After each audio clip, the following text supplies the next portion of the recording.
Hello, everybody, and welcome to the Baka podcast.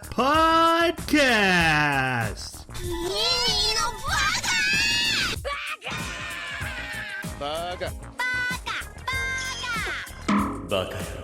It's amazing how every time you open your mouth, you prove you're an idiot. Hello, everybody, and welcome to Baka. We are an anime podcast who every 2 weeks come together to discuss an anime we've recently watched, as if we're a book club. But we're not. Don't be fooled. No one here is reading. Sure, a lot of Well, Subtitles. or manga traders. Yeah, that's true. traders. We're now calling them traders. That's a lot to unpack. Okay. We had recently watched the first 10 episodes of Dragon Ball Daima, and now we're back to discuss the second 10, the other half of the show that we Oh, watched. how late in the night is it? Jeez. It's currently almost 10 a.m. It's early. This is the early recorded episode for us.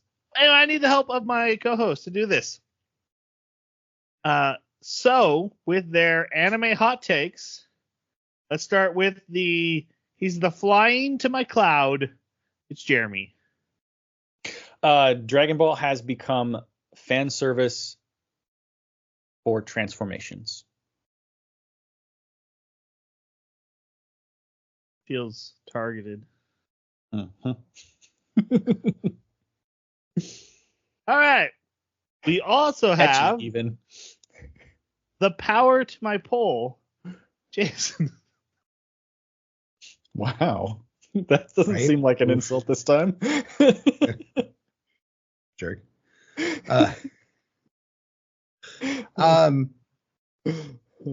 Nostalgia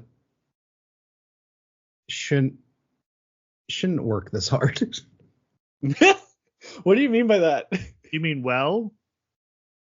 Or, yeah. Well? Shouldn't work this way. So like anime that are other like, so just throwing out a couple like not only this but also the Rurouni Kenshin remakes and like leaning on the nostalgia. I'm kind of tired of it, but it keeps working and I don't like it. Yeah. And my name is Troy, and my anime hot take is that Astro Boy was as good a place to start as any.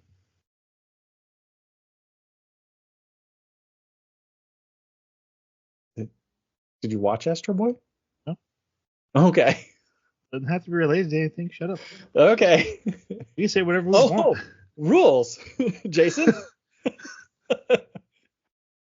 I'm rules free, baby. That's right. Don't worry, I got to. Well, we kind of established the rules, so I'm kind of following the rule, but I'm following the exception this week, but it's fine. With your anime pick? Right, because we never Yeah. do more than two, but we made the exception a long time ago that this one. True. Okay, you're right. Yep. You're absolutely right. This is where Jason finally gets to break the rule. Right. All he's ever Yet wanted. following exception, so technically following the rules. God, I hate this place. This is your one. All right, let's discuss Dragon Ball Daima, guys. Non-spoiler reviews first. Let people know what we generally thought. Again, this is mostly focused on the second half only. If you want to know what we thought about the first half, that would be the last episode, which you weirdly skipped and came right to a part 2. But no one's judging you for that, you weird person. You. Let's start with Jason. Sounds like you just judged.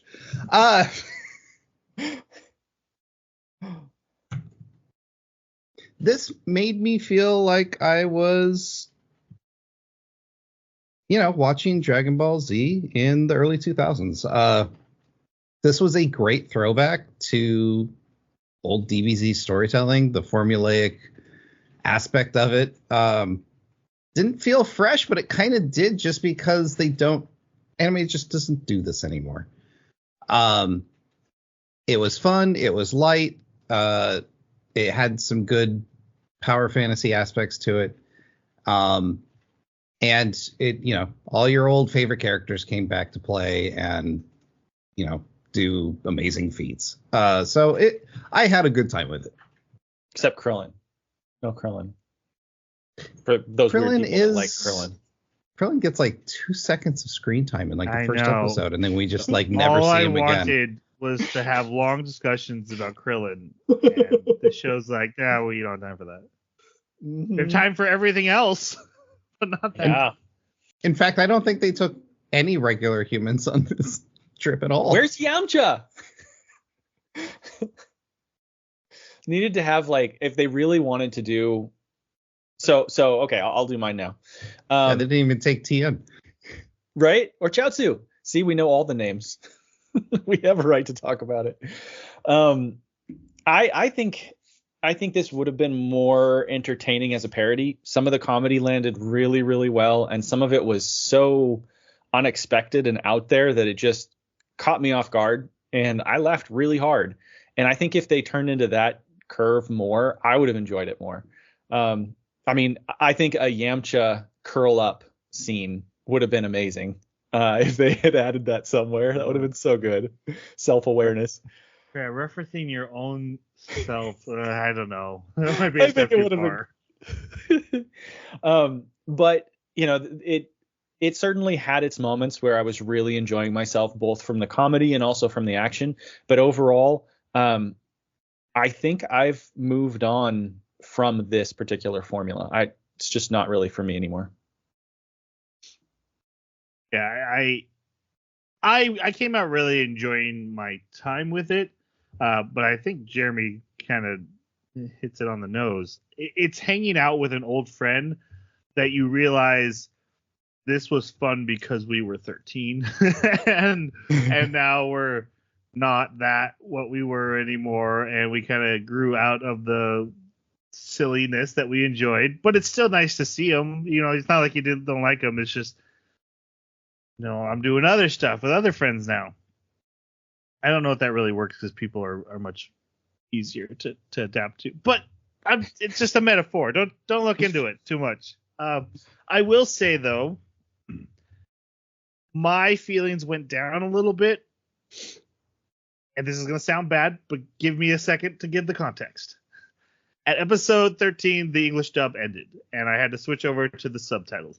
Now, I didn't have the normal problem of like, oh, these voices don't match. The voice cast of both sides is great, except for there's one character, but we'll get to that. But for the most part, I didn't care that the voices changed. I was fine with switching to subtitle, but I realized I have to pay more attention now because I have to read everything everyone's saying. And before, while I was watching it, but it was like I could kind of just chill with it and then take a note every once in a while. And I was like, oh, this really works well as like something you put on the background where I'm exercising or I'm cleaning or just something to have on while enjoying the nostalgia and characters that I know very well and love. But when I had to focus in and read everything they said, I was like, whew, this does take a lot longer than I had felt before. It's not captivating. It's not super entertaining. It's just kind of good. That I definitely got more of what Jeremy had experienced in the first half once I switched over to the subtitles. Just to piggyback off that for a second, in other animes where I have had to watch sub, a lot of times, especially on important story beats, if I'm not reading fast enough, I'll have to rewind a little bit or pause so I can finish reading this. That happened a few times during this, except I didn't bother to pause and go back. Probably didn't need to. I 100% understand what you're talking about, Troy. I mean, there's a natural element that happens because I take notes while I watch, and that happens sometimes anyway. But yeah, I was definitely like I said, I wasn't not watching it, but I was definitely more like la da da. Oh yeah, they're eating bugs. That's cool. La da da. Oh, Kamehameha, that's cool. La di da. Whereas this, I was like, oh god, please do a Kamehameha or something. Anything. Let's just go. So still enjoyable. I would just say, I guess my review is it was enjoyable as something I had put on in the background and just kind of experienced generally. instead of like, this is a riveting story. All right. Let's talk. Oh, the opening and the closing didn't change. So if you want to hear our thoughts, last episode, we talked about it in the last episode. Which leads us to what are we going to watch next, guys? We're going to watch Jason's pick. So blame him for this. Yeah, Jay.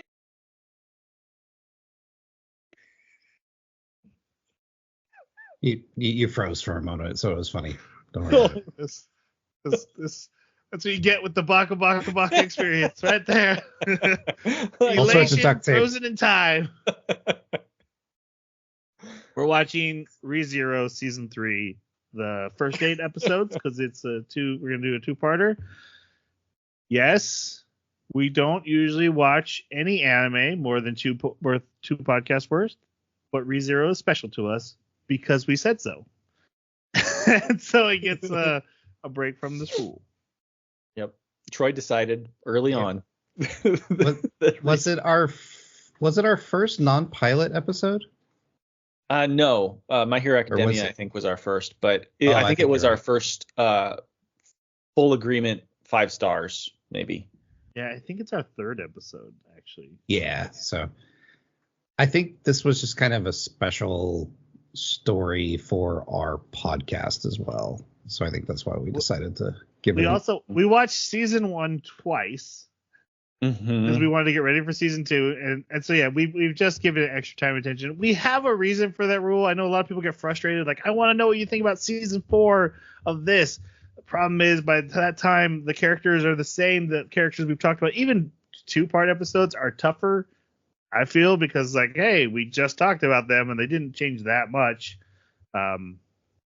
There's just not as much meat on the bone the further you go, and I didn't want to, hey, it's My Hero Academia season 7 time, and then we never get to any new anime.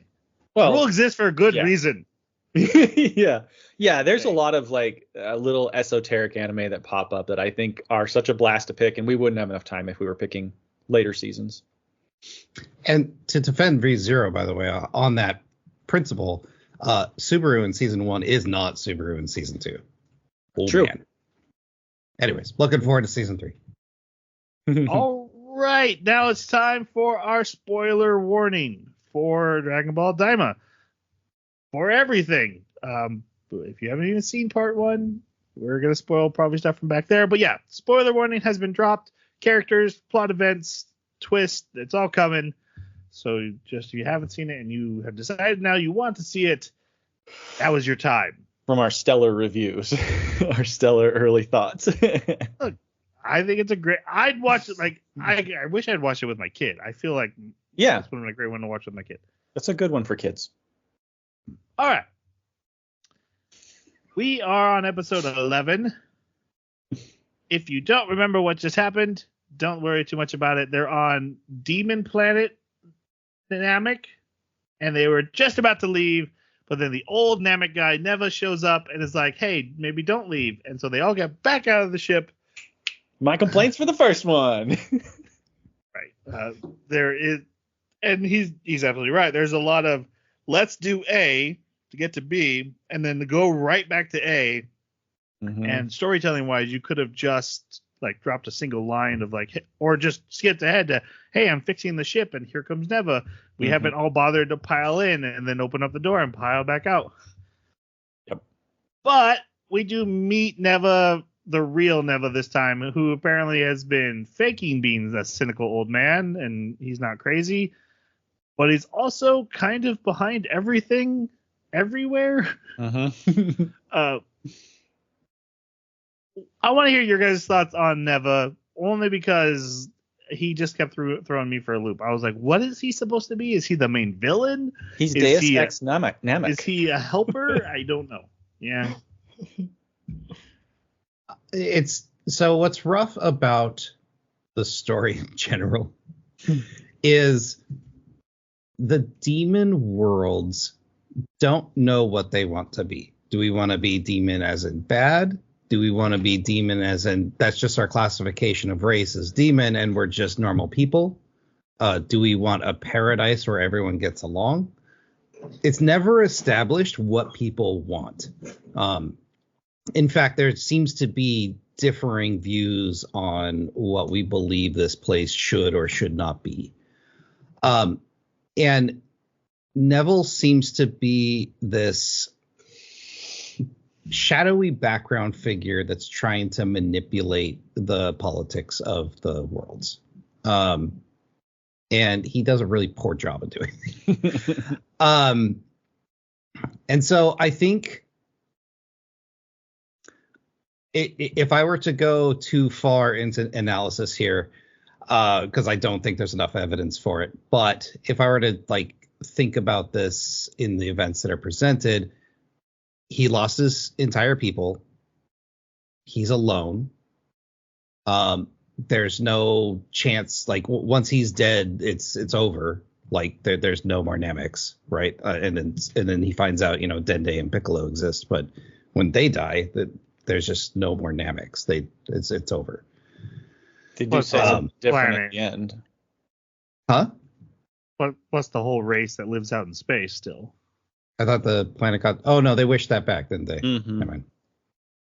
No, they actually migrated to a new planet. There's new Namek now. But yes, the Namekians are still alive. They were brought back by the Dragon. But to him, they're just gone, right? Yeah, as far as he knows. Yeah. Yeah, as far as he knows, they're just gone.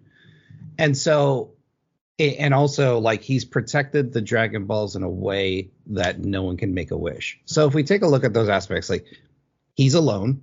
He thinks the Namek race is just gone. He has zero access to them. And he's prevented anyone from being able to wish good things. It seems spiteful. It seems or bad things, but yeah, go ahead. It seems like he's trying to punish all the worlds around him, and he has the power to do so.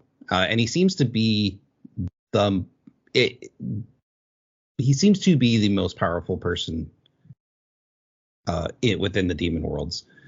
But I think meeting the DBZ fighters have changed his heart, and I think he's now trying to manipulate things in a way that will make the worlds better. So I think he was a villain, like a shadowy background villain, and now he's turning into a kind old man. It's interesting because it's each one of those things, they presented them with him trying to achieve some good end, right? Like he buttoned up the tunnel that goes between the demon worlds because the second world was being oppressed from the third and the first, and he created the Tamagami because people were summoning the dragon and making wishes that were bad. And so they presented it like they're both good, but I can actually see where you're coming from, where I don't understand why he didn't just make a wish to wish the Nameks to come back or something, or make a wish to, get rid of the problems that were happening. Maybe he can't. I don't know. I don't think the guardians of the balls can make wishes. That poses a very interesting question then, because if he can't make the wish, then at the time where the person makes the wish in this, it's someone who speaks Namek, and that's the only reason he gets to make the wish. So I would assume, because the dragon refers to Glorio as like, hey, you are the one that summoned me. What is your wish? So I assume that if he was actually saying in Namek what he needed to get the password to summon the dragon, that would mean that he summoned the dragon and gets to make the wish. They kind of got themselves in a catch-22 there then. I feel like Dende has definitely made a wish on his own dragon. Really? Bring people back to life. I do not remember clearly enough. Maybe he did, maybe he didn't. Yeah, I could be off base. That was my understanding, but I could be wrong. Yeah, but it just there's definitely some holes here. But I could see him being bitter and spiteful. Yeah. I think this was all his machinations of, hey, I'm just not happy with the current state of the demon world, and I'm gonna bring these people here. But he's so weird about it. He turned them into kids, and then, Vegeta's having his fight. He's like, yeah, I'm gonna power up the Tamagami. Why not? Let's just make this harder for him. That'll be fun. It almost just seems like he's bored and is screwing with people for fun. He doesn't come off as evil, because I kept waiting for like the reveal of like, yeah, actually I am evil. Have you not picked up on the hints? Because there's hints. There's certainly hints, but they never, flip that card and say, you figured him out. He is actually behind all these evil machinations. And he's clearly good. He's like, I'm freeing the world, and I'm glad we have a good king now, and yada yada yada. Let's bring all my people back here if they want to, not forcing anything, just optional. He is he's not even a puzzle to be solved. He's just a bunch of puzzle pieces on the table. They're like, hey, just trust us. This is a flower. Okay. Yeah. These don't fit together. No, it's a flower though. I did love the scenes where he would wink at the Tamagami, especially the second time where the Tamagami's like not really sure what he's trying to say, and so he keeps winking at him. Like, no, go fight, go help, go. Yep. He winks a lot too. He does a lot of winky. All right. So just quick internet searches show that Dende has never actually directly made a wish. He's encouraged others, but he's never done it himself. Interesting. I wonder if Piccolo has. Piccolo's never been a guardian. Well, I mean, it was his other half, so I guess it'd be Kame. Yeah, Kame, but Kame didn't either. He didn't. Right, Okay. and the Dragon Balls died when Kame fused with Piccolo, and Dende had to remake them. That's right. So they would no longer be Kame's Dragon Balls. Yeah. That's when the 3 wish thing got added, but when we found out that's just for regulars. So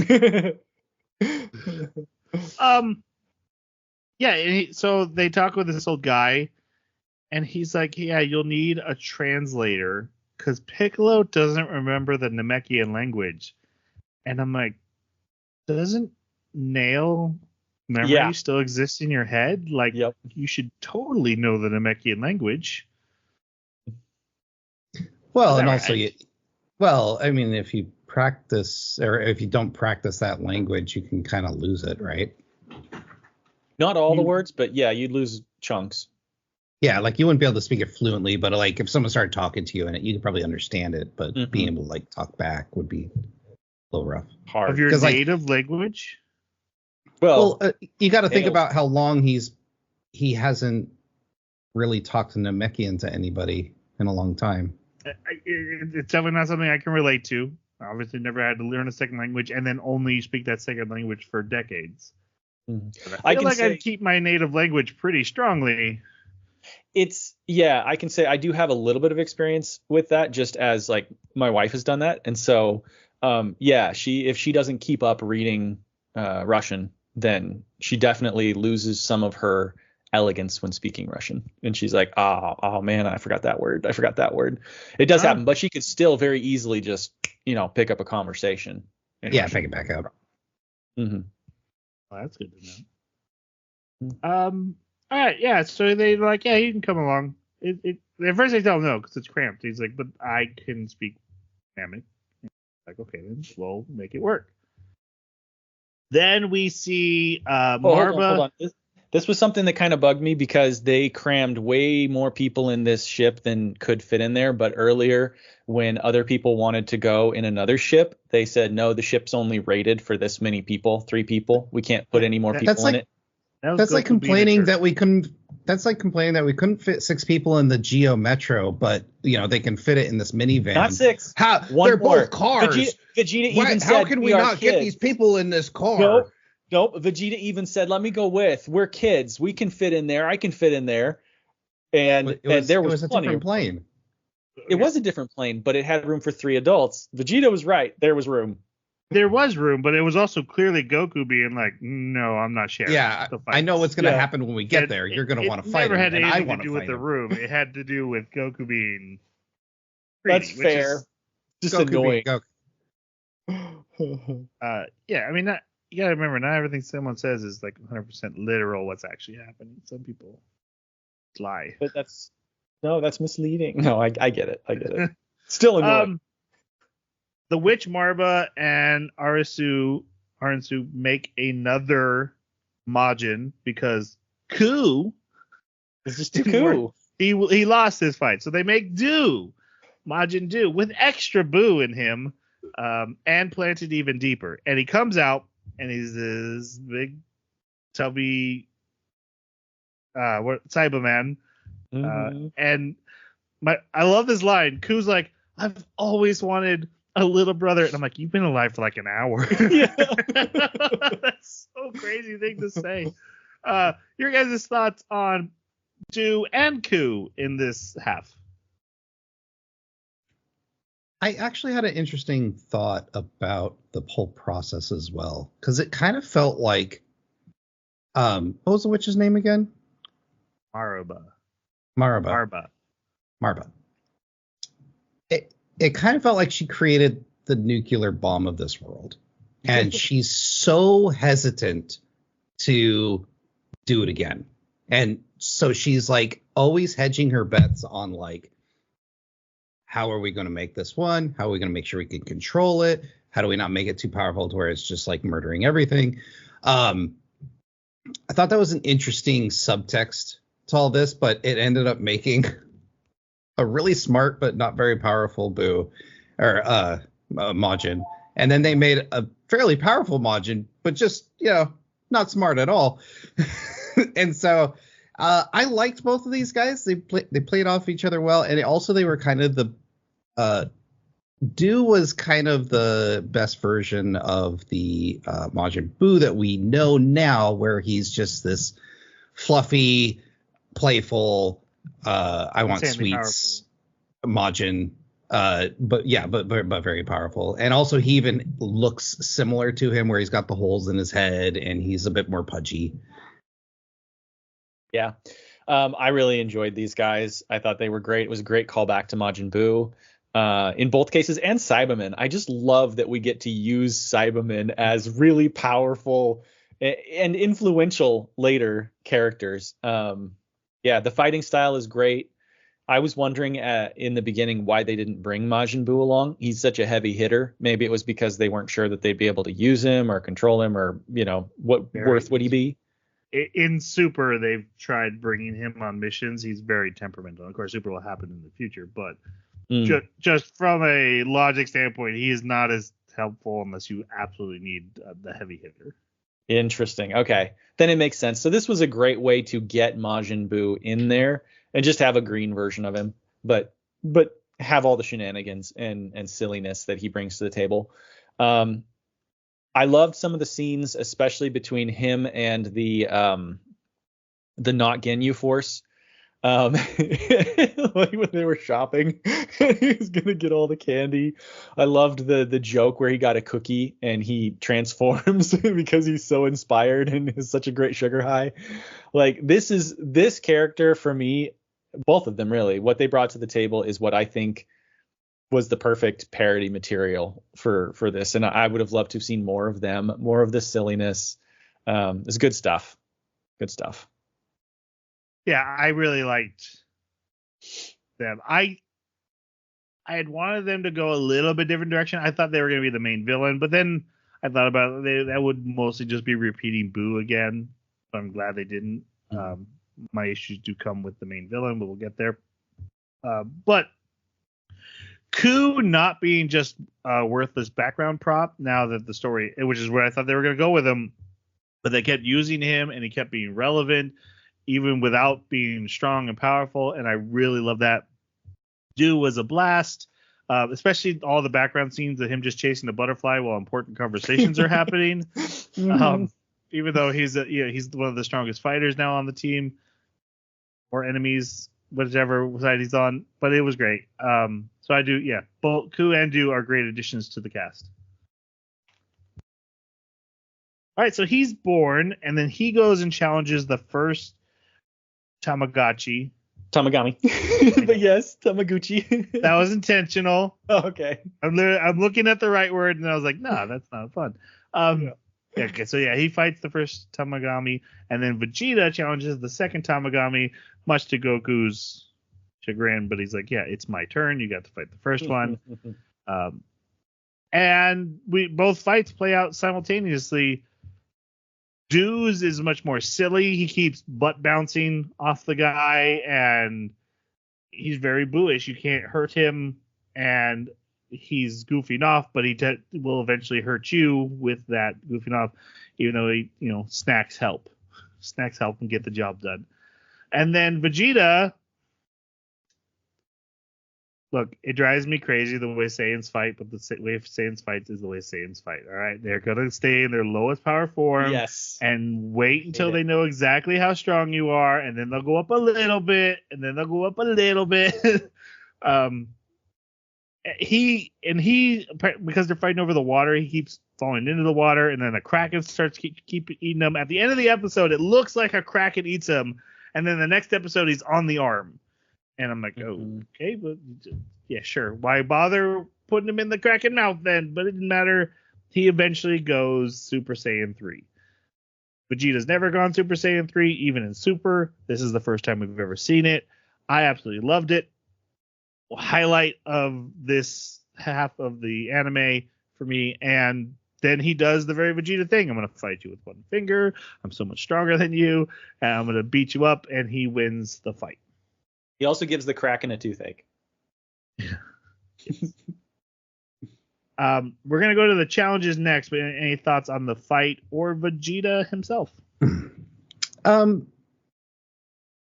The first thing that comes to mind is, are the Tamagotchis are they all equal in power? No. Or is it like 3 is the least powerful, 2 is the second, and then okay. In that case, I feel like they definitely said that in the first half, right? I don't remember them establishing that. Oh, they said that for sure. Okay. Not that I I never remember. noticed it.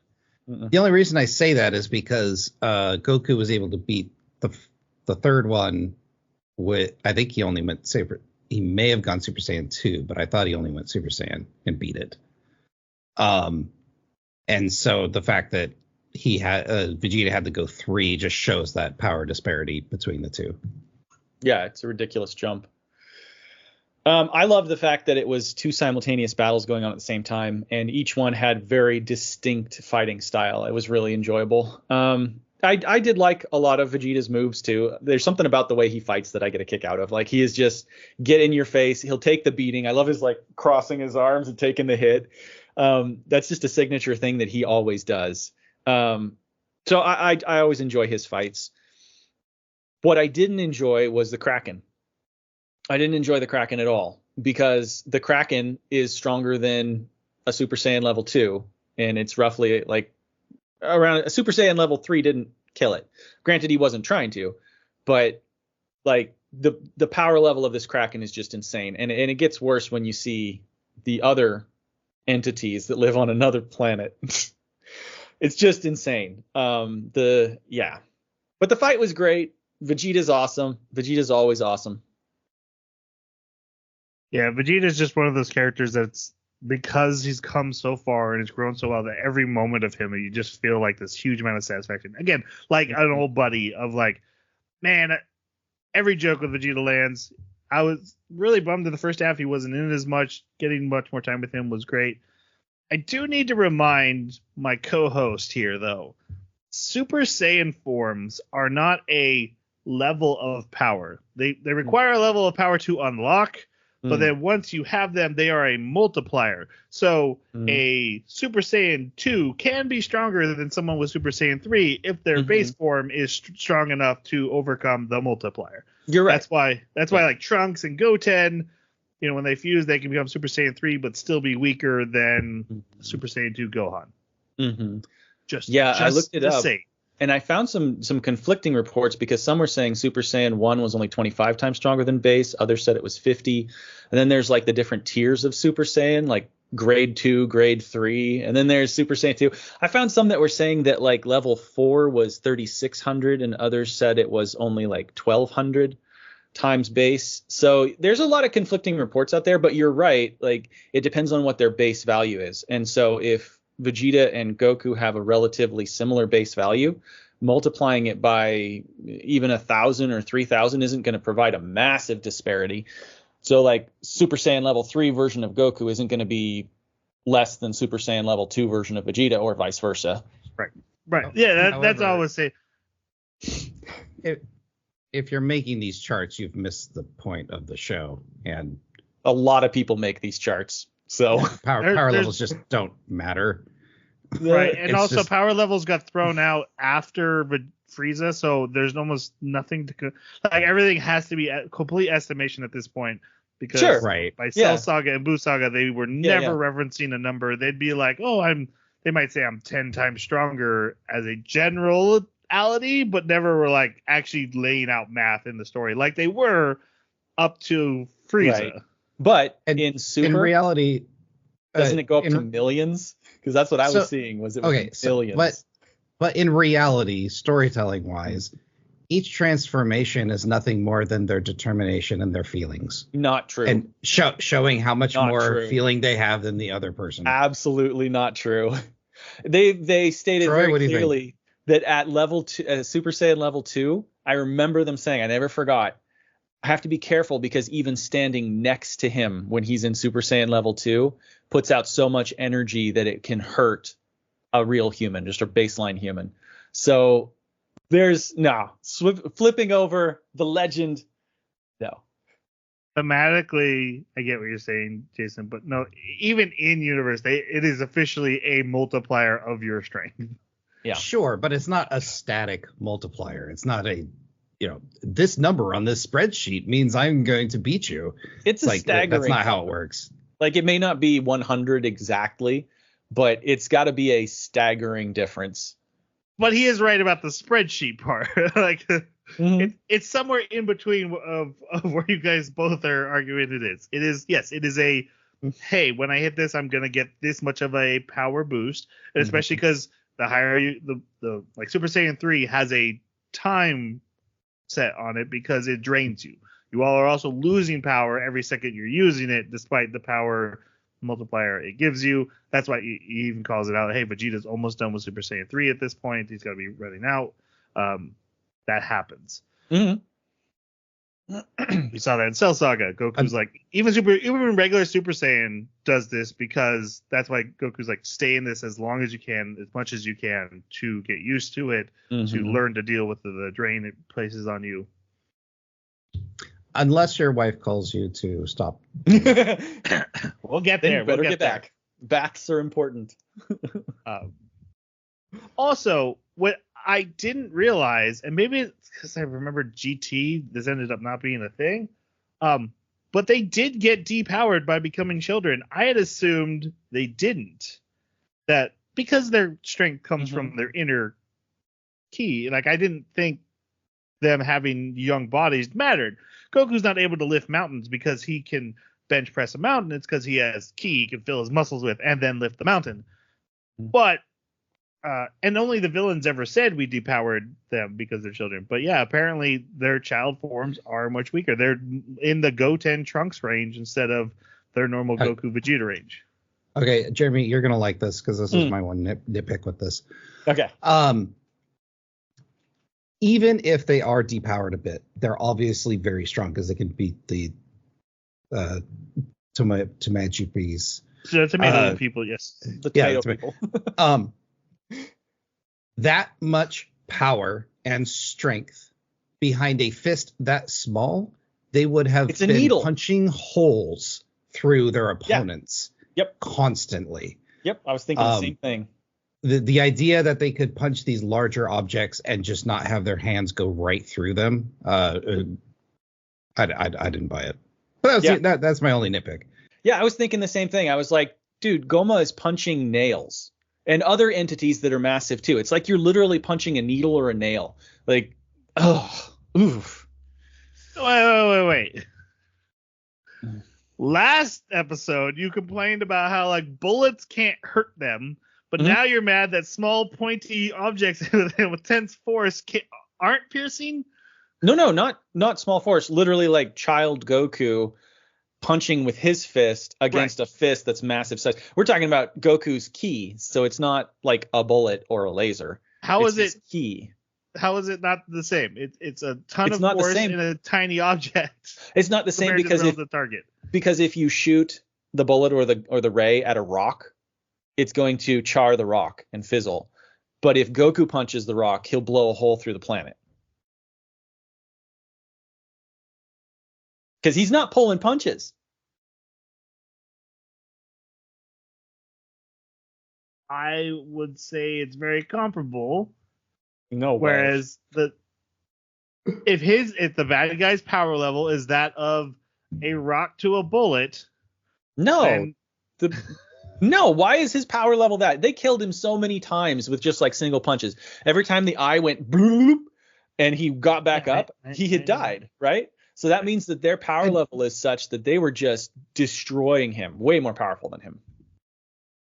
Because the thing is like an adult fist, you have a chance to spread out that impact across a larger area.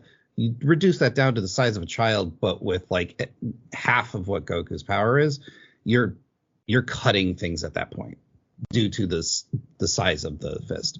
Well, and even just the fact that it wasn't even like an adult fist hitting a child fist. It was like a giant hitting. Well, I'm hand waving Goma because he's got the third eye, right? So like that's not a good comparison. I'm talking about there's also the giant people. Well, when you're like a oh yeah, when he punched the dog, like he would have been in its skull. Exactly. Like can a sword cut Goku? No. It depends. If Goku wasn't paying attention to say someone behind him and someone came up with a sword, it would probably cut into his back. What if Trunks was the one swinging the sword? It depends on how much of his ki he laced the sword with. Like what is he putting in around that sword as an envelope? So you think when he cut Frieza, he put energy into the sword to do it? 100%. Just the sword? No, 100% his ki did it. Have we ever seen ki get put into inanimate objects? No, I'm saying like wrapped around it like an envelope, increasing the speed and everything. Is that something you just made up in your head?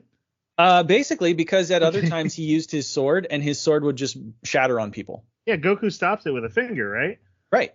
So the sword itself is nothing. It has to be something else that's doing the damage. Or and the thing that's always used has here to is be the ki. blocking. Yeah. It's definitely the key, because we've seen multiple times where fighters get hurt when they're not paying attention and they get hit from something else by an inanimate object. Mm-hmm. When they block like swords or spears, it's not because they're blocking it with their flesh. Their flesh is not Superman flesh. It's sure. They have to be using their ki in order to block the inanimate objects. What they have up passively. Because that's a thing you can bet Goku passively has his ki up as a shield. Maybe there's a variation on just how much of it is up, but there's no way that a guy who's like, I have to see how long I can stay in Super Saiyan level 1 to try and bring up my threshold doesn't say, I want to see how much I can keep my ki shield up at all times, even while I sleep. That's like, an assumption on your part. It is an assumption, but I think it has grounds. Like that's the kind of character that he is. He's constantly training. He's constantly testing these things. I don't understand why he wouldn't do that. When he's on downtime or eating, there's no, there's no evidence for that. All right. Well, what about Vegeta then? He's the kind of guy that would do that. Not in the bath, he wouldn't. That's true. But yeah, there are times where Trunks' sword is swung against characters who are blocking, like against Frieza. Frieza's blocking, and he'll cut through him. And there's other times where he swings it against somebody who's blocking and the sword breaks. So I think the sword is just a way for him to focus his ki on something. It's like what he trained himself to do. It's his style. The sword is really just a token that's a part of his style. Yeah, I always interpreted it as the person being hit is the one who has to be using ki to keep from getting cut. So once he knocked Frieza around enough, the sword was then able to chop him into little tiny bits. I remember that didn't he like get out, walk up, and just kill him instantly? There was not even a fight. Maybe it was like Revenge of Cooler or something, but he just walked up with his sword. It's when Trunks first arrives in time. Is that when it was? Does he hit him right away, or does he? Yeah, there's no fight. For the chop? Yeah, in fact, I think he takes him a bit by surprise, doesn't he? He didn't come at him in the front; he came from above. Yeah. Okay. So I think Frieza just didn't, probably felt super powerful, didn't need to be like have some sort of shield on, and got taken by surprise. Just like when Goku got shot by that laser ray.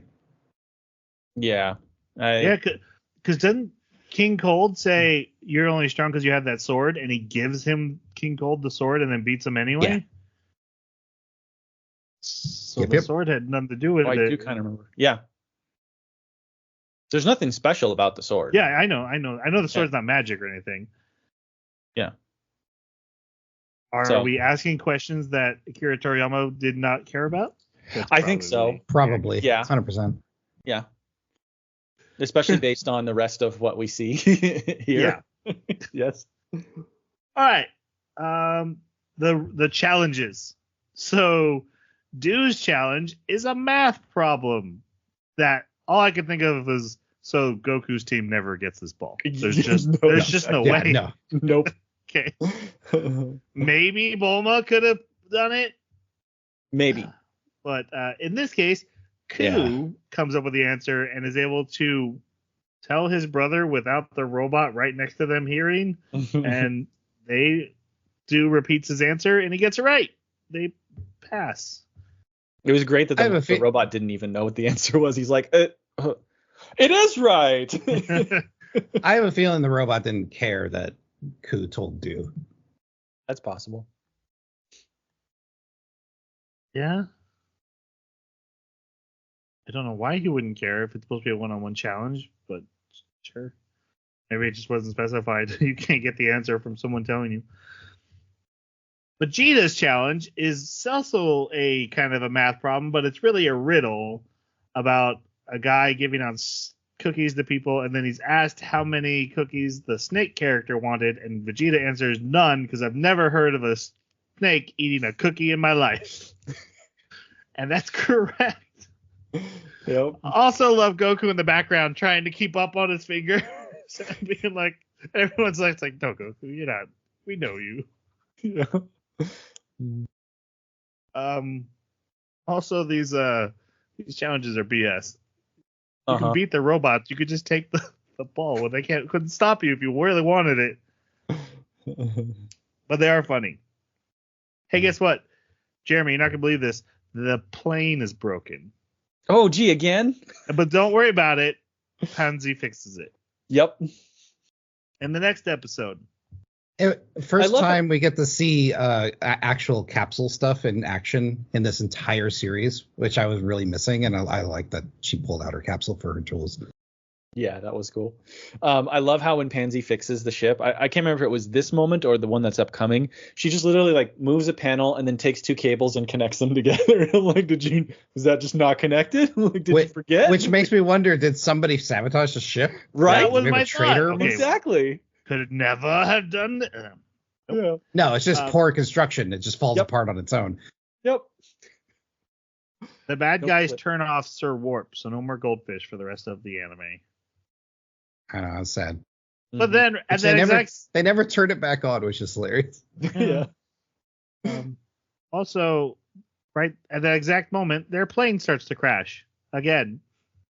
Mm-hmm. This is an episode where they end up in a giant land. They're tiny. Everyone else is giant. They fight hamster army, which was funny. Yeah, it was. This is why I say parody. Like this is. And then a giant child arrives with his giant dog, and they have to battle off the dog and the kid while trying to get the ship repaired. And none of it matters. It doesn't come back into play. It was just, hey, this is the thing they did today. Yep. And there's a whole civilization of these giant people, because this was just a kid on his way to school, and it shows that there's like tons of them going to school. And they're only the second biggest, because he mentions there's a more dangerous planet Neva does, and that one's name was, it was not Mega, it was, because Mega's this place. Like, we're bigger than Mega. Giga or something. Giga. Planet Giga. Yeah. Where they're even bigger. Megabytes, gigabytes.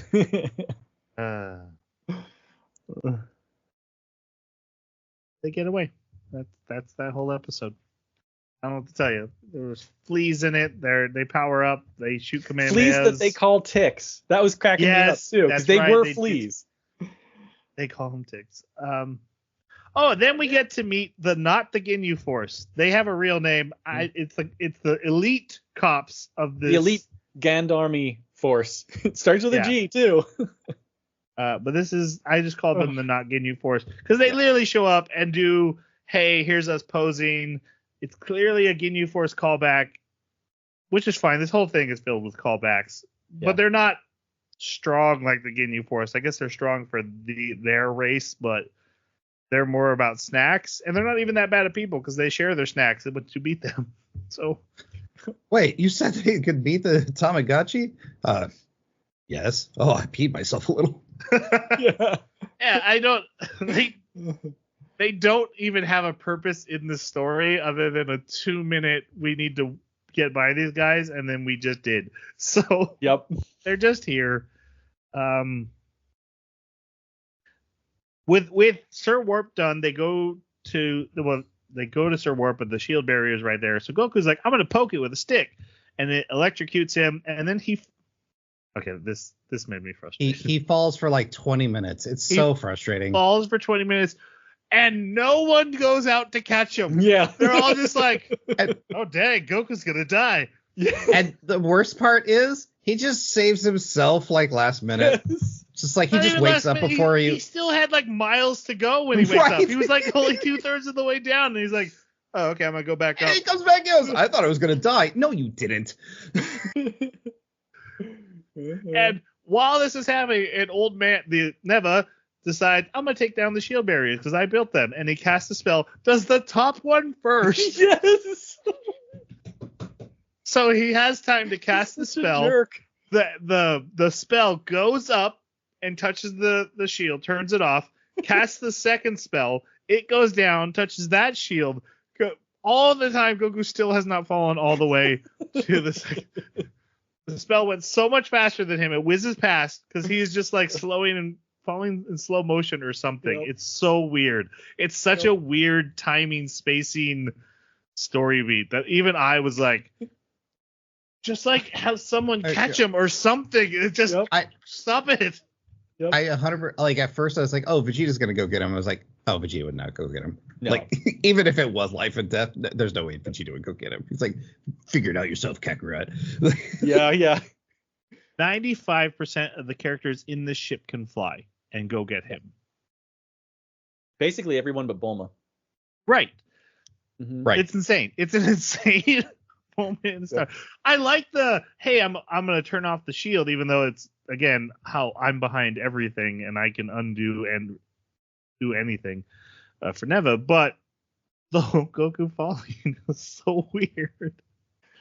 And then a super minor nitpick, he dropped the staff, and I thought, what happened? Did the staff get vaporized or something? And then when he flies back up, it's just in its holster. Even though when it shows him like coming to, he just like comes to and immediately flies up. You even see him as a little dot just immediately flying up. He doesn't go around getting the stick or anything, but he's got it. It's in the holster. It's not important.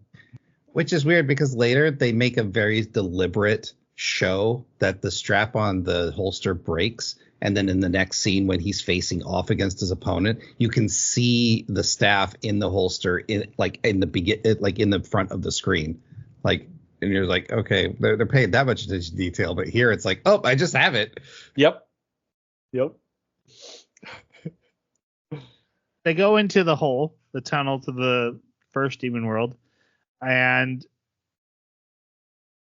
I was trying to write notes about this part, and I have no idea why the ship is breaking. The ship's just breaking. It's like they can't. Well, they can't use their brakes for some reason. They can't slow down. And they kept talking about temperature. What's the temperature outside? Yeah, it's super hot. 60 degrees Celsius. Yeah, Bulma's dead. Yeah. Yep. So yeah, the ship breaks. They all jump out with the Dragon Balls, and then are immediately attacked because Goma and his guy immediately see them, and the cops, the army starts attacking them. And I have a feeling Jeremy had a rough time with this part. Oh yeah, I had a horrible time with the army attacking. Because their shots shock and do damage to Goku and Vegeta. They do get hurt every time they get hit. I was frustrated at the scene too because in reality you have two Saiyans, whether they're super or not, They could just fly. They could Omni-Man this whole entire thing. Mm-hmm. They just fly over and bombard the entire field. Everyone's dead in 2 seconds, and then they're on their way. Like this whole scene is ridiculous. And even if they had the moral compass that stopped them from being that extreme, they're fast enough that they could go from soldier to soldier and knock each one out before any of them got a shot. Without breaking a sweat. Yeah. Mm-hmm. Yeah, this was bogus. It was entirely for so that they could reintroduce the girls, Pansy's dad, so they could give them a moment. It was to create hype, create a false sense of fear. Even just the number of soldiers was something that was bothering me in the last sequence, because there weren't very many of them. And then later when they come down here, there's just this whole army of them. And I was like, that's what it should have been in the first place, if you wanted me to believe that they were afraid of a few soldiers. Yeah, I had a really hard time with this sequence. They managed to beat back the army, and then they attack the castle where there's more army. And this is too much for him. And now there's tanks. And Piccolo's like, I'll hold him off. I can regenerate. And then someone points out to him, not your vital organs. Like, you can't really really arms regenerate. and stuff. Yeah. So, good point.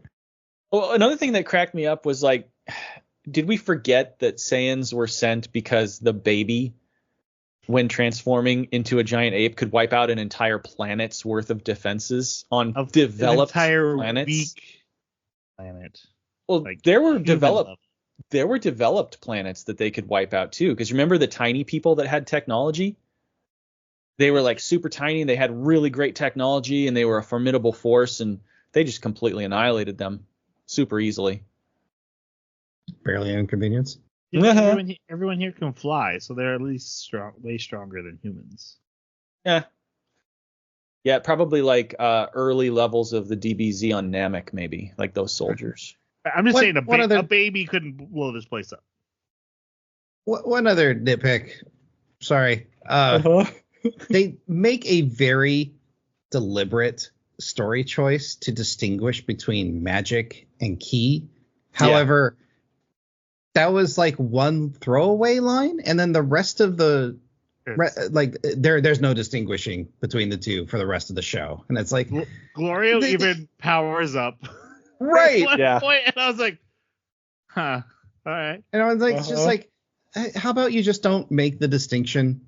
Like, because if you're gonna, like, DC does a really good job of making the distinction, right? You've got superpowers and you got magic, and there's some superpowers that, like, magic just overwhelms because it's a different style of power. Here, it's just there's no distinguishing. Yep. I will say, while I agree with every one of these nitpicks, I just don't think you can be into Dragon Ball as a whole very much if these are the kind of things you get hung up on. You either can let these go, or, as some people on this podcast can attest, they will eat at you, because I think from beginning to now, it's just chock full. It is an inconsistent jumble. It was a gag manga that became a fighting manga, and it just, I mean, the most powerful character in this universe is a little girl with a pink hat. Okay. Yeah. Where does that come from? She's from another manga by Akira Toriyama, but she exists in the Dragon Ball universe, and she's just an otherworldly, godly being who just goes around having fun. She beat up Vegeta once for fun. I forget her name. To see that. but she's a gag character. The joke is that she's, godly powered, and but that she's so strong, nothing in Dragon Ball Z could touch her. See, and that's so for me, to be clear, go ahead. With my nitpicks, I totally hand wave them away because it's Dragon Ball. Like, if it was any other series, I would totally be taking it more seriously. But for me, it's just like, it's Dragon Ball. Yeah, that was my point. Is that I'm like, this army shouldn't be able to touch them, but they can, and let's keep going. Ew. Anyway, no standards. Exactly. That's probably fair. Like Jeremy pointed out when they're attacking the castle, hey, the King Kadun, Pansy's dad, shows up. Yeah. Dropping hand grenades and a bazooka that actually just shoots lasers. That's more powerful than I Goku like the and Vegeta. I like the shot of her and Pansy and her dad back to back firing away and teaming up. I thought that was a cool shot. Yeah. Definitely all about, the fan service with the shots of this and the shots of that and the nostalgia boost. And yeah. I think a fan servicey story is definitely a fair thing to call this. No doubt.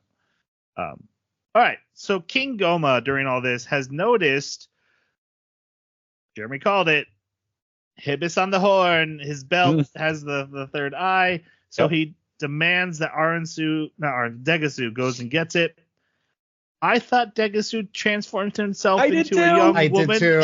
Yes. He had a kiss, but apparently he just went up to like a random money grubbing woman and was like, "Hey, I'll pay you if you go get this belt." So she goes up to Hibis and is like, "Hey, I like your belt." He's like, "Thanks, it's pretty cool." I want to talk about Hibis before we go into this plot story. Hibis, this is the one character that the subtitles fail. The dub Hibis was so funny in his delivery and the weird things he would say. He gave me Napoleon Dynamite vibes. And now he's just kind of this slightly odd character who's not as funny, and his delivery's gone, at least because I don't recognize Japanese inflection, right? I'm only going off of what the subtitle is saying. It's not quite the same culturally. I agree with you.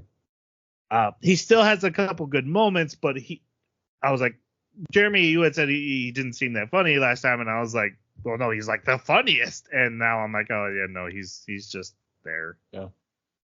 Yep. Makes sense. He's like a Ghost Stories version in the dub. Yeah, I did love the really line. Was. Yeah, I did love the line of like she's like, "Hey, I'll give you a kiss." He's like, "No, well, I'll trade you for your hat." And she's like, "I'm oddly offended." Yeah. He's like, "No, I don't want a kiss, but your hat is pretty sweet." and it's this big, goofy, like green inner tubes. Yeah, it looks like two inner tubes stacked on top of each other. But the bigger on top, so it gets bigger from the head. Yep. And gives her the belt. So she runs off. They fight the tanks. The king gets there. They decide the first thing they need to go do is rescue Dende. But then they're confronted by the not Ginyu force, and Vegeta's like, "I'll do it," and everyone's like, "Okay, we'll go stand on the side and watch." And then I love that Goku didn't vie for this combat. He's like, "No, I'm fine. You take care of this." These guys feel like they're trying hard, but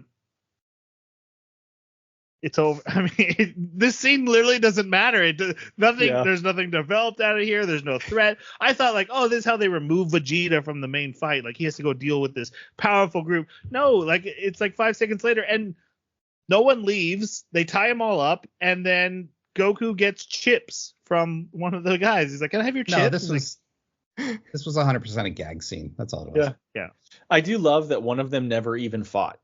Like the big guy that had the chips, he just stood there the whole time, never fought, and then gave him chips at the end. And they're not like even mad about it. They're just like, "Hey, nice job. You want our chips?" Then they go inside to rescue Dende. They go inside the castle, and Degasu is trying to flee. He has kidnapped Dende. Goku senses his energy, doesn't warp to him. That would be too easy. Continues to walk. They get to him, and Pansy tries to help, but she's not able to get it done. But then in comes Hibis's hat to save the day. And I was like, "Hibis, let's go." And it was Glorio. He stole the hat and threw it. And I was like, oh, that's so less fun. So they save Dende and tie up Degasu. Also, I did love the speech between Supreme Kai and Degasu, because he's like, "What are you doing, Degasu?" And Degasu's like, "I want to become the Demon Lord someday." And he's like, "Why would us Glins don't want to rise up to levels of power?" And he's like, aren't you the Supreme Kai? Like, and even So Goku's true. like, yeah, he got you on that one. Like, what? I was thinking it like it's a little for God to be like, why would you want to be in charge? Yeah. Whatever. Goma gets the third eye from that lady because she was trying to get it to Degasu. They paid her, but gives it to Goma, who lets her have any of the treasure she wants from the treasure room next door. And then he spends like 15 minutes trying to pop it out of the belt with wrenches and spoons. Which I think I was a little irritated how long it was taking him, but then I laughed when I realized by the time he had actually gotten it out of the belt, here comes the girl with his backpack of treasure. She took the entire time he was using trying to get this thing out of the belt to like collect as much. Oh man, this girl was great. Yeah, she was very funny, and especially because she thinks the eye is super gross. She's like, "Help me get this into my head." Once he gets it out, and she's like, "Ew, no, gross, nothing.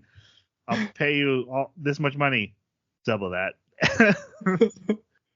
Then she installs it, and there's the shot of her running away as he's growing big, and then she comes back because he dropped some jewels had to get him. So but yeah, good. So Goma transforms into giant third Super eye Goma. Super Goma. So now that we have our full-size Goma, I want to ask your guys' thoughts on him as the final boss of this anime. I didn't like it. The entire anime, we've been told that he's a sorcerer. And instead of casting any spells or doing any sort of magical feats, he's just another brute. Yeah, I mean, as you guys like to say, though, this is Dragon Ball. Right? True. It would have been neat to see them fight a different style of foe. I think that's one of the things that made Bibbidi interesting was he didn't fight with his hands, he fought with his mind.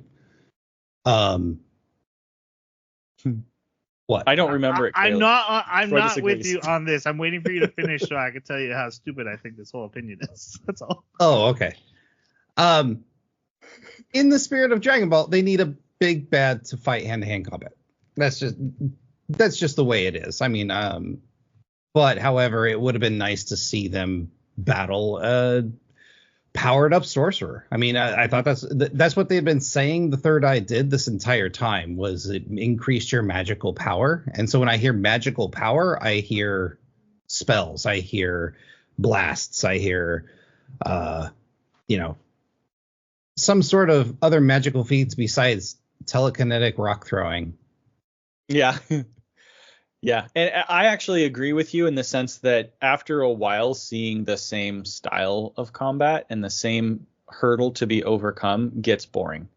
And so having them kind of give you this sense of like, hey, this is a realm of magic, even though the magic is always just key. I would have also loved to see him throwing spells of like shielding up and teleporting around and binding them and doing all kinds of interesting things like that. Force repulsion. And he did a little bit. Like there was one spot where he like held Goku and was going to hit him with a special attack. More of that would have been interesting, like restraining them and just doing interesting spells. But they didn't. Now, as far as him as a traditional DBZ villain, I thought he was a good, punchline for the character that he finally gets the eye. We always knew he was going to get it. He turns into, I didn't expect him to become giant. You never know what the transformation is going to be with Dragon Balls. You don't know if he's going to get huge or super slim or what. So that was interesting. But since we'd seen other giant characters so much, I was kind of tired of it. I kind of wanted to see the smaller, more capable, like Frieza, Cell, Perfect Cell kind of character, or like Kid Buu. Especially because he's this tiny little guy all this time, right? But whatever, that was fine. His performance and how he fought, there is one thing that I can say that I liked about it, and that is that he repeatedly died. And I think that's really cool. You don't see that very often in a fight. It made it interesting, knowing that, oh yeah, he is so outclassed that they're killing him with a single blow repeatedly. Of course, that doesn't happen till the very end of the fight, but it does happen. What I really hated was that it seemed like the eye was also powering him up whenever he got defeated, so that he now was at the level of the person that defeated him, because then he's like, aha, I appear behind you. I'm faster than you now. I hated that. Because then when you reintroduce other characters at lower levels of strength, why are they succeeding? That didn't make sense to me. My favorite part was it right in the beginning where he's like, I'm going to make this arena so that we can fight in it. And then Vegeta starts breaking he's like, stop breaking my castle. Yeah. I made that over there so we can fight. I did like that. Yes. That was pretty great. Oh, that was another huge issue I had. Was there were so many times I was like, okay, so everybody else is dead. Oh, okay, so everybody else is dead in the arena. Okay, so but yeah, that's my thoughts there. Can I have my time before we you move asked us, on? You asked us what we thought of the fight of Goma as being last boss, but fine, go ahead. Were you still going on that? I had one last thing that I didn't like about it. Because he just tangented, hard, and I still haven't got to talk about Goma, but it's fine. It's not like my opinion matters at all. No, I'm Baka, still talking about and other guy who rambles. Sure. Yeah. It's about Goma specifically. Fine. Thank you. He's a sorcerer. He has no hand-to-hand. It didn't seem like he had hand-to-hand combat experience, and then all of a sudden he gets the third eye, and now he can. Now he's a hand-to-hand master. That didn't make sense. And why didn't he do more damage to his arms and stuff? Not funny. No one writes in and says Jeremy's the funny one. Hey, as long as I enjoyed it, I'm happy. Okay.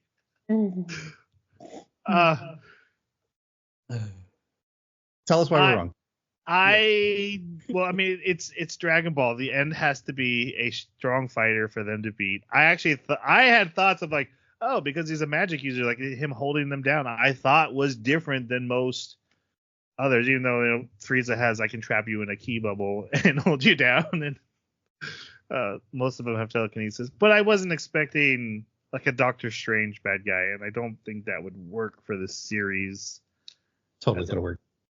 I don't like that he's giant, because I'm here to watch martial arts, and I don't want to watch. We've seen Giant. They've done it in 2 movies at least. You know what it did? It extended the child size. Oh, you're right.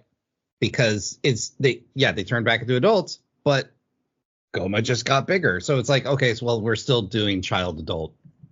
Mm-hmm. Well, he's not. Well, also his giant size kept fluctuating. Sometimes he was just twice as tall as them, and sometimes he was Godzilla size. Mm-hmm. Right. And yeah, I wanted to see him. I thought Do and Ku were going to merge and become Super Do, and then that would be the final boss. Super Do. I love it. Got him 12. He goes Super Do 3 later. Yeah, I didn't like it. It also felt very close to Garlic Jr. in the Dead Zone movie. It almost felt exactly like that. You can't kill me. I'm not as strong as you, but you can't kill me. So now I'm winning anyway. I'm wearing you down, and I'm bigger than everybody. And maybe it's supposed to be referencing that. Maybe it's a callback. It just felt very done, and I wanted to do something new. Even though, admittedly, if what I got my wish with the Do and Ku thing is that it would just been Majin Buu again. So that I obviously don't have any better ideas myself. I just felt this was a lame final boss. I don't care that he's supposed to be magic. Like we've pointed out, the magic and the ki are basically the same thing. Even they call it out. Oh, Goku, you're doing magic. Well, maybe I guess that's what it is. Yeah. So I think as a final boss, I think as a main villain, he kind of sucks. He's just very Emperor Pilaf, Garlic Jr. coded. He's just been there, done that, and nowhere near as interesting as the Dragon Ball Z villains of old. Kind of I think Frieza. The fight was less than mid, but the jokes and the antics were better than normal. I found myself laughing at more of the jokes instead of actually enjoying the fight itself. Whenever his size would be like only double them, I was enjoying the fight more, and then he would get big again, and I'd be like, okay, so we're just like punching him in a random abdomen. Who cares? Mm-hmm. Honestly, like every time that it was funny, it was channeling Dragon Ball. Every time that it was trying to do something combat-wise, it was channeling either Z or Super. Because some of the stuff that I saw in here, like the speed of the transformations, like how quickly they would shift from one to the next, and in succession, that to me is not reminiscent of Z at all. In Z, it was a big thing when somebody would have a transformation. Like you'd get one every few episodes usually. And also the transformation would last at least 3 episodes. Yeah. Mm-hmm. It wasn't like this. Oh, look, I'm level 1. And then fight. Oh, I'm level 2 now. Fight. Level 3. That just feels like you're doing a victory lap rather than making an interesting story. Which that's what this anime is. Yeah. And that's fine. That's just counterpoint that though. Okay. I mean, Goku's first level 3 transformation is literally him standing in front of Boo and being like, this is level 1. Mm-hmm. And now this is level 2. Mm-hmm. And this is to go even further beyond. And he changes it to 3 in front of him. That I felt like, and he does almost that exact thing, except for he uses the words, and this is a bonus. I was like, oh, that's so lame compared to further beyond, you know? Yeah. Well, and like if it was a one-time thing where he's literally demonstrating for his foe what his power level is, that's fine. I totally get that. But you had multiple characters, like he did it as a kid, Vegeta did it as a kid, he did it as an adult. There Vegeta. Was that, like, yeah, I didn't this like guy that. Just saw Super Saiyan 3 twice already. You don't need to talk about it. And even then, and this is my 4th form. Yeah. You were just in that. You were just in that like 10 minutes ago. He knows. Yeah. He saw it. He fought. I was hoping so bad. I was just like praying for it that there was going to be a scene of Vegeta turning to the old Namek going, hey, me next.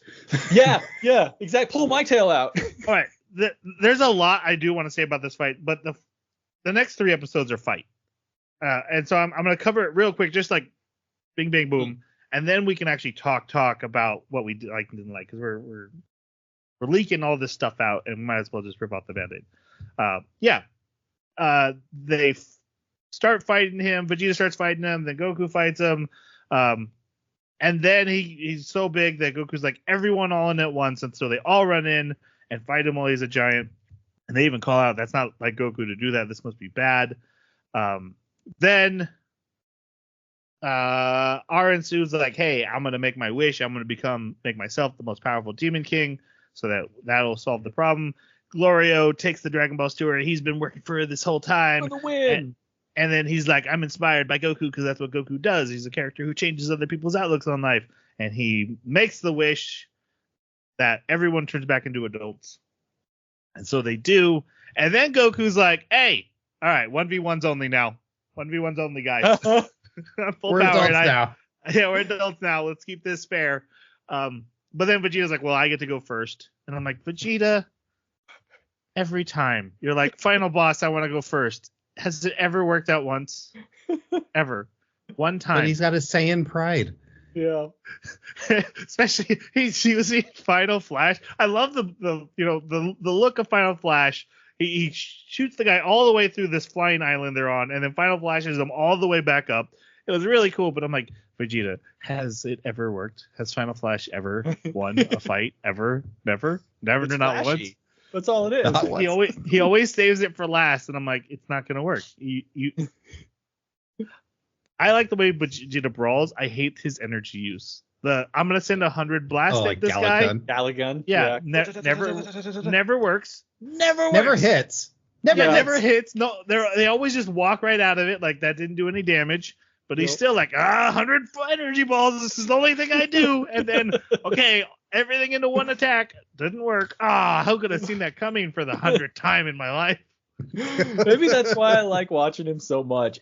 His combat is great, but yeah, he's funnier to watch. So he ends up dropping out of 3, right? Out of 3, yeah, because he went back up to 3. And then Goku and Piccolo come up with a plan, thanks to Aransu, who did some research to get the magic eye out. You got to bop him on the head. Okay, this killed me because she's literally turning pages with magic, and that's just a nitpick of mine that bugs me with every magic usage. Is when you have a wizard who's like, I'm not going to flip the page. I will literally turn the page with my mind. I hate that. Okay, and this is me inferring. They didn't say this. It felt like, because they said it was a magic tome, and it felt like that the only way to read it was to use magic. You couldn't touch it. But because Ku was special, he was able to actually flip the pages. That's me inferring. They didn't say that. That's the only way I made sense in my head. You could be right. I always assume the magic page flipping was because this tome is so old, I don't want to wear it down anymore, so I choose not to touch the pages and add wear and tear on it. That's elegant. Nice. And then Ku ruins it. Perfect. Yeah, go up and freaking hit Ku. the guy in the head with the book, too. Oh, my God. Hey, again. So Goku and Piccolo come up with a plan. Goku goes and does his fight, goes up to Super Saiyan 4. He'd already done. Oh, no, yeah. Neva had given him energy, and he went Super Saiyan 4, as if the energy from Neva was the cause for the transformation. I don't think it was. No. It wasn't energy. It was just an unlock. Yeah.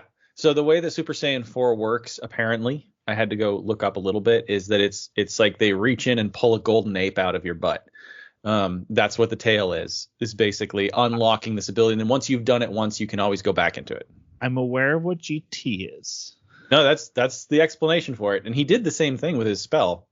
He's like, hey, there's a tail. Yeah. No. But Vegeta says you had another unlock. And Goku's like, yeah, I just didn't want to tell you. Goku's lying. Goku's bluffing. He made that up. There's no way that he had that and he didn't transform into it on his own. That's bull. That he already knew about it. When it first happened, when Neva does his thing, gives the energy to Goku, I thought what was happening was he was infusing him with magic, and that Super Saiyan 4 was a Super Saiyan plus magic. Because, like we've talked about, we've been talking about magic being different from Ki, and I thought, this is like this really cool. Now he can fight a magic user on its own terms with the strength of a Super Saiyan. Cool thing to add in Super Saiyan 4, but give it its own unique twist on why they wouldn't keep using it in Super, because they never have. And this is canon. This is all canon now. This fits in between Super and Z. Mm-hmm. And that's not what it is. It was just another level of Super Saiyan that they do have now. If you think about it logically, which is tough on this, what's the strongest version of a Saiyan? The Giant Ape. As you go Super and Super, you get longer and longer hair. And then in 3, you look Neanderthalish. And then in 4, you actually have the fur. Mm-hmm. Each transformation is getting you closer and closer to a more primal version of a Saiyan. So what I think happened with Neville is he unlocked that primal instinct inside him, which he had blocked. Whatever his name is. God damn it. Neva. I don't think Neva gave him anything. I think Neva. That's something they don't have. Glimmeron, or unlocked his that primal nature inside him, which I think Goku, from his time spent on Earth, has been repressing because he wants to interact with human instead of being more that primal Saiyan. That's my theory. I know that wild. That was a wild theory. That's a wild theory. Does it not track? It tracks to some degree. I think the only place it loses me is where other Saiyans that are not suppressing that primal energy, they don't automatically manifest the more primal behavior. I mean, the more primal power level. Well, I mean, Vegeta does in the first season is just that that form, that, giant ape, they lose control. Mm.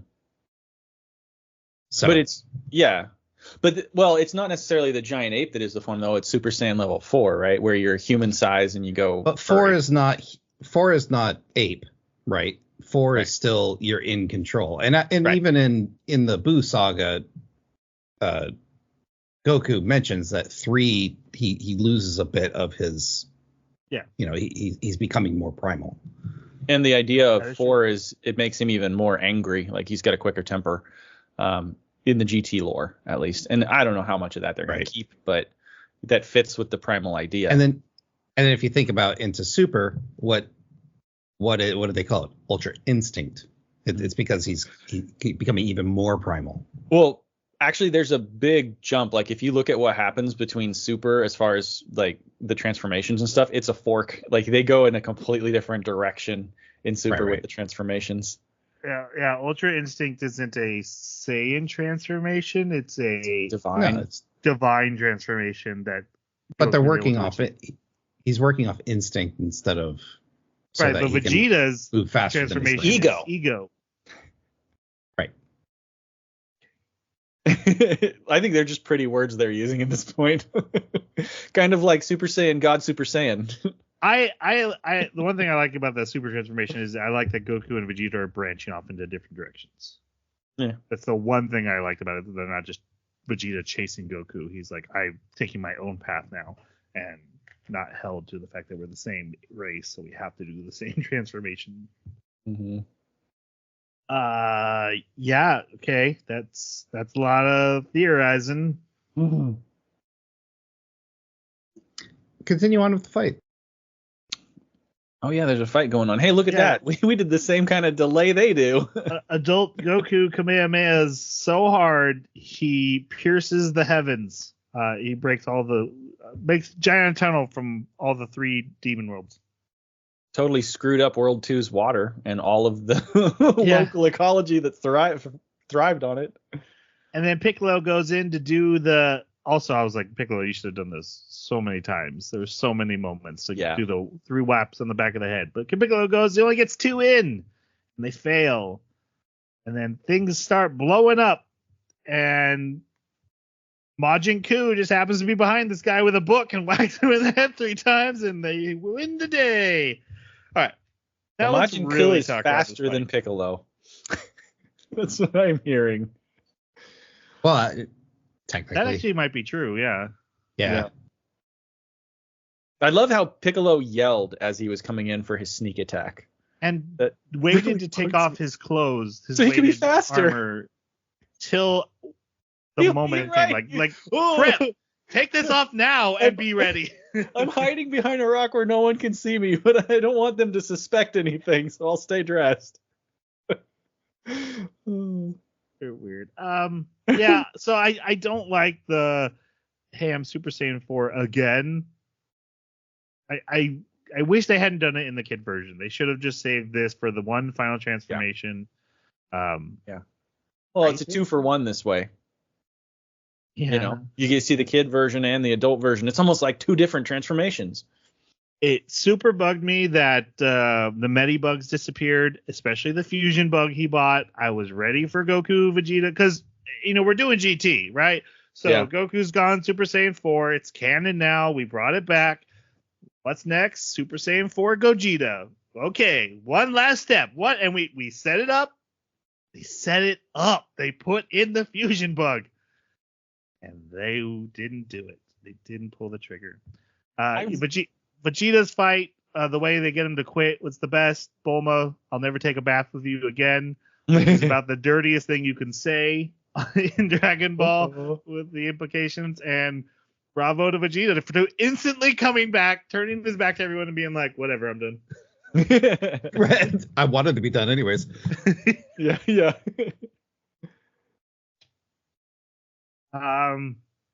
Again, fighting one-on-one when they're clearly outmatched is so dumb.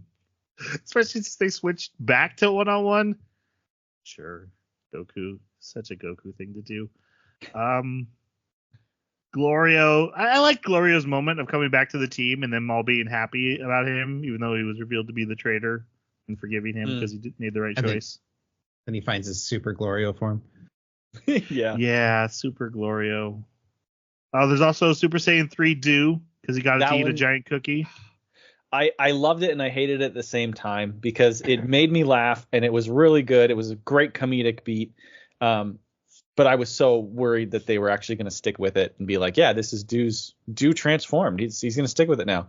But like there were so many moments with Do where there was one where he was fighting the Tamagami and he saw the Tamagami shoot a blast. And so he like looks at his hand, concentrates, and then blows his own head into scorchness. Yeah, that was good.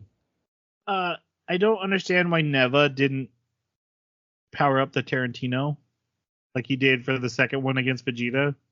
Or maybe he did just off screen. It was red. He turned him red for a while, like his upper body, and I thought that was a sign of like every time he powered him up, they changed color a little bit. Are we assuming Goku used Kaioken the whole time? Just didn't call it out anymore? No, because he didn't get the red around. Well, he doesn't always say it. Oh, really? That was established back even fighting Frieza. They're like, why is he using the Kaioken? And Piccolo's like, he has been. Haven't you been? He just doesn't say it anymore. Any last thoughts on the fight, guys? Anything else you remember stands out? Nitpicks? No. Okay. No, not really. Just the bleh. There were moments I thought were hype. There were moments that were cool. Vegeta punching him and having it like stretch him out. I thought that was good. That was cool. It was a hype moment.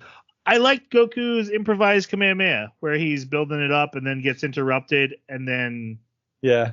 Was that the one where he was like hit? Flipping back around and then he comes back around, spins, and he's like, oh, yeah, you thought I wasn't. Yeah, that was cool. I didn't drop it. I kept going. That was cool. Yeah.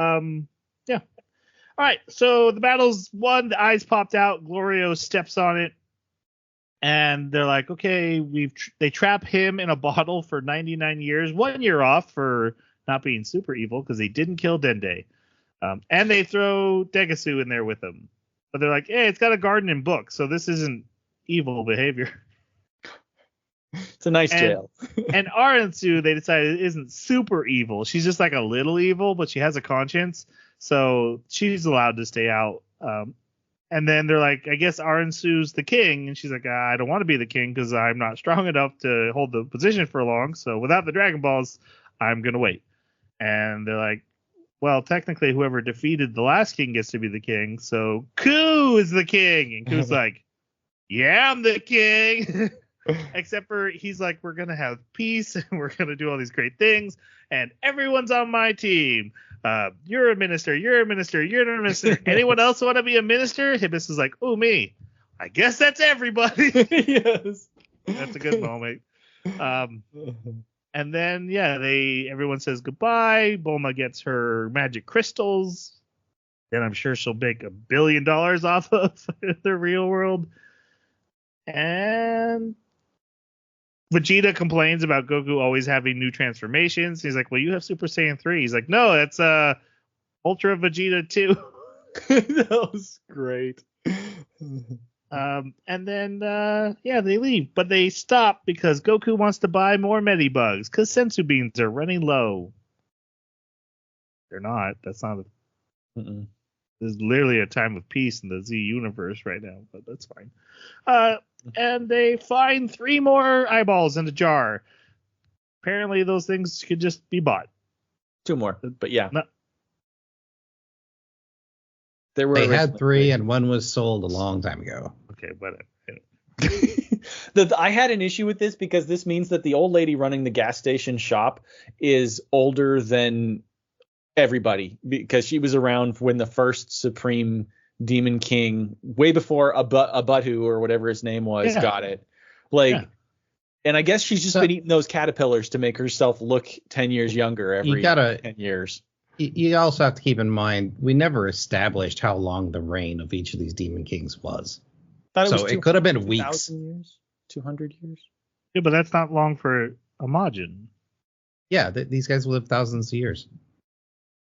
Pansy's 85 years old and looks like she's 12. But I swear they said 200 years, and that's why maybe it was 1,000 years. But the thing that bugged me about it was these items are casual items in a store that can be picked up anywhere. It's the ultimate gag. All this Yes. was BS. This is all just randomness. Yes, and that's where, again, I think the show is trying. It's got so much of the Dragon Ball comedy in it that I think it didn't really need that degree of fake.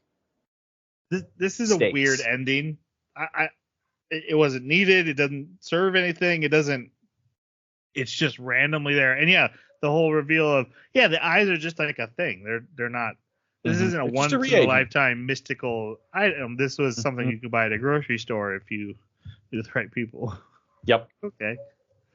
All right. Let's go to our final reviews. What do you guys think? Jason, why don't you start us off? It was a big old pill of nostalgia. There was some nitpicks that I had, but I mean, if I start nitpicking Dragon Ball as a whole, it would just go on forever till the end of time. There were some funny moments. There were some nice fights, and the story as a whole was very Dragon Ball. So, it's right down the middle of the road. I'm going to give it a 3. All right, Jeremy, your thoughts? I've changed a lot since I was a kid, and I don't really like this form of storytelling anymore. I've never been a huge fan of the Dragon Ball type of storytelling. It's a little bit too empty for me. It's cute, but just not interesting enough. And so where this anime had its strong suits in the comedy, it just wasn't enough. Yeah. So for me, this is a 2. I'm going solidly in the middle with a 3 as well. I gave a 4 to the last half. I think some of that might be the dub to sub transition. But it was nice to see old friends. These are characters I love. They hold a dear place in my heart. They got me into anime. They're the OGs. There were really funny moments. I'll never take a bath with you again, Vegeta. Like, it was worth that. That joke alone is almost worth price of admission. But there's nothing here. There's a new non-Dragon Ball fan. I wouldn't be like, oh, you gotta watch Daima. This will really sell you on the series. It is what it's always been. It shows both its age, its flaws. But I had a good time with it. I'm glad we watched it. I'm glad we got to talk so much about Dragon Ball and Dragon Ball Z. That was the whole point of this. That's been a blast and something I'm glad we got on the podcast. But the series itself, right, kind of in the middle. All right, next up, like I told you before, forget the rules. It's ReZero time, season 3. We're going to do the first 8 and then do the second 8 rather than try to fit all 16 into one podcast. That'd be too big.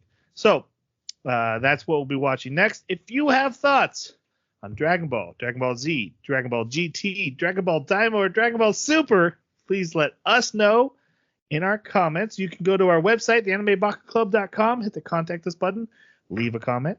You can go to our Twitter site, @Baka Podcast, tell us what you think there, or wherever you found this podcast, you can hit comment. We have comments on Spotify. I didn't know that. Found a couple. Yeah, we do. Not my favorite comments ever. Still entertaining. Look, I have no problem with being told that we're wrong. We are all the time. Just be nice, or we're not going to reference back to you. No reason to be mean. Maybe ask yourself why you want to be mean. Think about it. Call your mom. Tell her you love her. Tell her you love her.